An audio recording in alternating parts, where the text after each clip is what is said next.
Current இல்லை, புழுக்கமாக இருக்குது அப்படின்ற ரீசன்னாலலாம் வந்து கதவை திறந்து போட்டு தூங்கக்கூடாது போல. அதுவும் குறிப்பாக சின்ன பசங்களை வச்சுருக்கிற பெற்றோர்கள் ரொம்ப கவனமாக இருக்கணும் அப்படின்னு தான் சொல்ல தோணுது. எதுக்கெலாம் பைபிளை வச்சுருக்காங்க பாருங்கள். ஏன்னா நடக்கக்கூடிய சம்பவங்கள் அப்படியா இருக்குது. என்னப்பா ஏதாவது ஊரில் ஒரு சம்பவம் நடந்திருக்கும், அதுக்காக எல்லா ஊர்லேயும் எப்படி நடக்கும், கவனமாக இருக்கணும் அப்படின்னு சொல்கிறதுலாம் நியாயமா அப்படின்னு கேட்டால் ஒரு சம்பவம் இல்லை, 2 சம்பவம். ஒரு சம்பவம் ராமநாதபுரத்தில் நடந்தது, இன்னொரு சம்பவம் உத்தரப்பிரதேசத்தில் நடந்தது. ராமநாதபுரத்தில் நடந்தது என்னன்றதை சில பேர் செய்தியில் பார்த்துருப்பீங்க.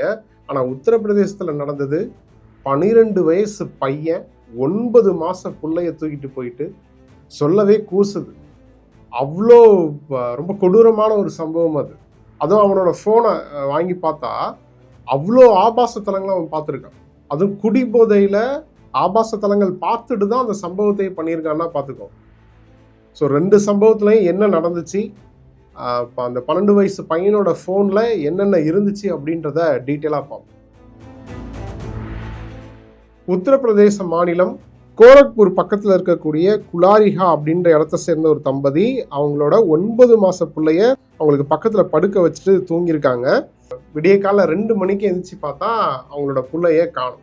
ஸோ அதிர்ச்சியான அவங்க நைட்டே பக்கத்து வீட்டில் உள்ளவங்க எல்லாத்தையுமே எழுப்பி கதவை தட்டி எழுப்பி எங்கே போச்சுன்னு தெரில, எங்களோட பிள்ளை தயவுசெய்து ஹெல்ப் பண்ணுங்கன்னு சொல்லி கேட்டு ஊர் ஃபுல்லாக தேடுறாங்க. ஆனால் கிடைக்கவே இல்லை. போலீஸ்டையும் கம்ப்ளைண்ட் பண்ணுறாங்க, போலீஸும் வந்து தேடுது. ஆனால் கிட்டத்தட்ட ஒரு 7 மணி போல் அவங்க வீட்டிலேருந்து 500 மீட்டர் தூரத்தில் ரத்த போக்கோட அவங்களோட புள்ள இருந்திருக்கு. உடனே இம்மிடியட்டாக ஹாஸ்பிட்டல் கூட்டு போயிருக்காங்க.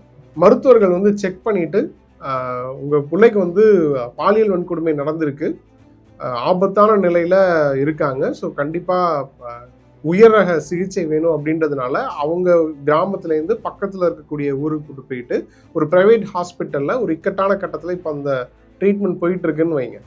சரி, இதை செஞ்சது யார் அப்படின்ற கேள்வி எழும்போது தான் போலீஸ் ஆஃபீஸர்ஸ்க்கு வந்து பயங்கர கன்ஃபியூசன். என்ன பண்ணனே தெரியல. ஏன்னா மொத்த கிராமமும் தேடுது பக்கத்தில். அதுவும் இந்த சம்பவம் நடந்தது அப்படின்றது, இந்த சம்பவத்தை பண்ணிட்டு அந்த ஊர்லேருந்து எஸ்கேப் ஆகிருப்பாங்களா அப்படின்றது அவங்களுக்கு டவுட்டாக இருக்குது.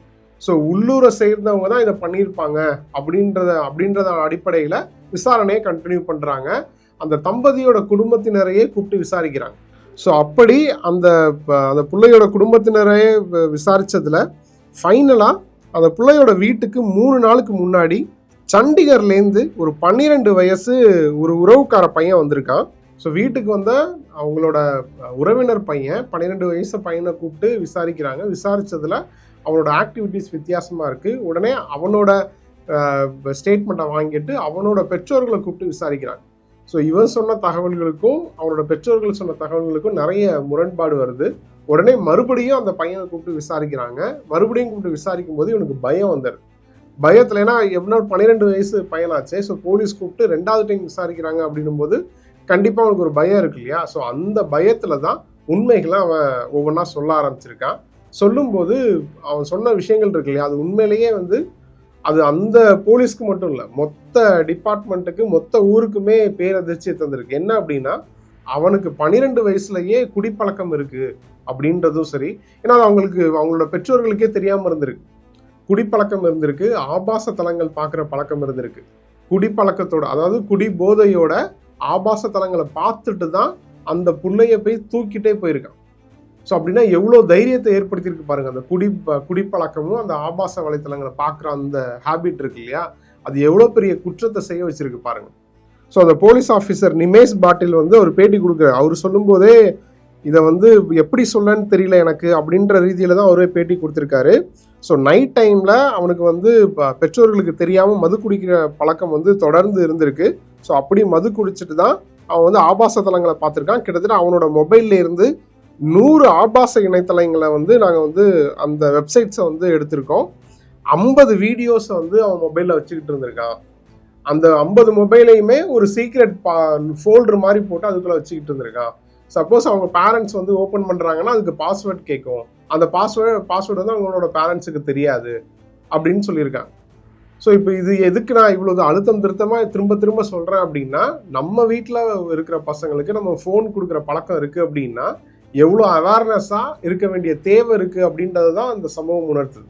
ஸோ இப்போ இது குறித்து விசாரணை கண்டினியூவாக நடந்துகிட்டு இருக்கு. அடுத்த கட்ட தகவல்கள் இனிதான் வெளியில் வரும்னு வைங்க. பட் இப்போ அந்த பையனும் தான் செஞ்சதை ஒத்துக்கிட்டான்.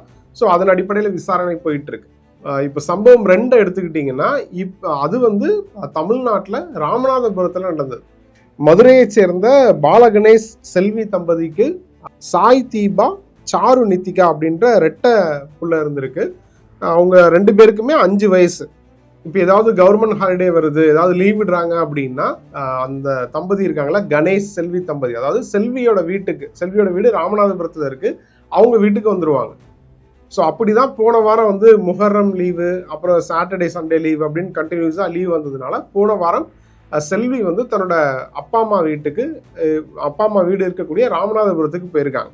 ஸோ சனிக்கிழமை நைட்டு ரொம்ப புழுக்கமாக இருந்ததுனால வீட்டோட கதவை திறந்து போட்டுட்டு, நம்ம ஊர் தானே, நம்ம வீடு தானே, யார் வந்துட போறா அப்படின்ற தைரியத்தில் கதவை திறந்து போட்டுட்டு தூங்கியிருக்காங்க. கிட்டத்தட்ட ஒரு 2 மணிக்கு எந்திரிச்சும் பார்த்துருக்காங்க. ரொம்ப புழுக்கமாக இருந்திருக்கு அப்படின்னு சொல்லி இன்னொரு ஜன்னல் கதவையும் திறந்து போட்டுட்டு மறுபடியும் தூங்கியிருக்காங்க.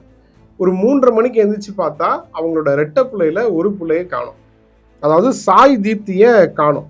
ஸோ இதை எடுத்து அவங்க செல்வியும் அவங்களோட தந்தையும் அவங்க காணாமல் போன பிள்ளைய தேடுறாங்க. அக்கம் பக்கத்துலேயும் ஹெல்ப் கேட்குறாங்க. ஸோ அதே மாதிரி நான் முதல் சம்பவத்தில் சொன்ன மாதிரியே மொத்த ஊரும் தேட ஆரம்பிக்குது. ஆனாலும் அந்த சாய் தீப்தியை கண்டே பிடிக்க முடியல. ஸோ போலீஸ்கிட்ட கம்ப்ளைண்ட் பண்ணுறாங்க. போலீஸ் இமீடியட்டாக சம்பவ இடத்துக்கு அவங்க விசாரணை பண்ணுறாங்க. மோப்பநாய் வரவழைக்கப்பட்டு விசாரணை பண்ணுறாங்க. போலீஸார் தேடுறாங்க. அப்போதான் செல்வியோட வீட்டுக்கு பக்கத்தில் இருக்கக்கூடிய ஒரு வீட்டோட கிணத்துல சாய் தீப்தி பிணமாக மிதக்கிறாங்க. ஸோ இமீடியட்டாக போலீஸார் அதை மீட்டெடுத்து சாய் தீப்தியோட உடலை மீட்டெடுத்து மருத்துவமனைக்கு அனுப்புகிறாங்க. ஸோ இது பயங்கர சர்ச்சையாகுது. ஆல்ரெடி இந்த மாதிரியான சம்பவங்கள் தமிழகத்தில் நிறைய நடந்துகிட்டு இருக்கு அப்படின்னு சொல்லப்படுற நிலையில இந்த சம்பவத்தை நிறைய கட்சி தலைவர்களும் எடுத்து அறிக்கையாகவும் வெளியிட்டாங்க. இதுல உரிய விசாரணை நடத்தப்படணும், குற்றவாளிகள் தண்டிக்கப்படணும், சாய் தீப்திக்கு என்ன நடந்திருக்கு அப்படின்றது தெரிய வரணும் அப்படின்றத அறிக்கையாகவும் நிறைய கட்சி தலைவர்கள் வெளியிட்டாங்க. இந்த சம்பவம் ரொம்ப பெரிய பேசுபொருளா மாறிச்சுன்னு வைங்க. இதுக்கிடையில தான் இன்னைக்கு என்ன தகவல் வெளியாயிருக்கு அப்படின்னா, அந்த சாய் தீப்தியோட சொந்த அத்தையே இந்த விஷயத்த பண்ணியிருக்காங்க. சாய் தீப்தியை தூக்கிட்டு போயிட்டு கிணத்துல தூக்கி வீசியிருக்காங்க அப்படின்ற உண்மை வெளியாயிருக்கு. ஏன் இதை பண்ணீங்க அப்படின்னு கேட்கும்போது தான் என்ன சொல்றாங்க அப்படின்னா, அதாவது உயிரிழந்த சாய் தீப்தியோட தாய் மாமா பேரு அஜித். அவங்க அதாவது செல்வியோட சகோதரர்னு வச்சுக்கோங்க. அவர் அஜித் காதல் திருமணம் பண்ணியிருக்காரு. காதல் திருமணம், அந்த அஜித்தோட மனைவி சபரிதா, இவங்க 2 பேரும் காதல் திருமணம் பண்ணியிருக்காங்க. பட் காதல் திருமணத்துக்கு அஜித்தோட வீட்டில் சம்மதம் தெரிவிக்கல. வீட்டோட சம்மதம் இல்லாம தான் திருமணம் முடிச்சிருக்காரு. பட் அதுக்கப்புறம் வீட்டுக்கு சேர்ந்து வாழ்ந்திருக்காங்க. அஜித் சபரிதா தம்பதிக்கு ஒரு குழந்தை பிறந்திருக்கு. ஸோ அந்த குழந்தை மாற்றுத்திறனாளியா இருந்திருக்கு.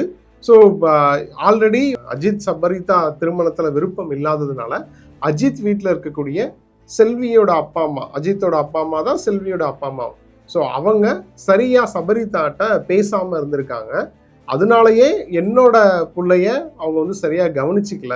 ஸோ அதாவது அஜித்தோட புள்ள மீது பாசம் காட்டாத தாத்தா பாட்டி அவங்களோட மகளான செல்வியோட பிள்ளைகிட்ட அதிக பாசம் காட்டியிருக்காங்க. அதுதான் எனக்கு பிடிக்கல, இந்த வெறுப்புல தான் நான் இதை பண்ணிட்டேன் அப்படின்னு சொல்லியிருக்காங்க. ஸோ இந்த வெறுப்புல தான் கடந்த சனிக்கிழமை இரவு தூங்கிட்டு இருந்த சாய் தீப்தியை தூக்கிட்டு போய் நான் கிணத்துல வீசிட்டேன் அப்படின்ற மாதிரி சொல்லியிருக்காங்க.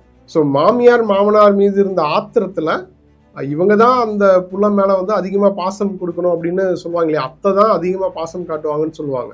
ஆனால் அத்தையே இப்போ அந்த பிள்ளைக்கு யமனா மாறி இந்த விஷயத்த பண்ணியிருக்காங்கன்ற சம்பவம் அதிர்ச்சியை ஏற்படுத்தி இருக்கு. ஸோ இது குறித்தும் விசாரணை போயிட்டு இருக்கு. பட் இந்த 2 சம்பவத்துக்கும் காமனான இருக்கிற விஷயம் என்ன அப்படின்னா, அலட்சியமா கதவை திறந்து போட்டு தூங்கின விஷயங்கள் தான் 2க்குமே காமனான ஒரு விஷயம்.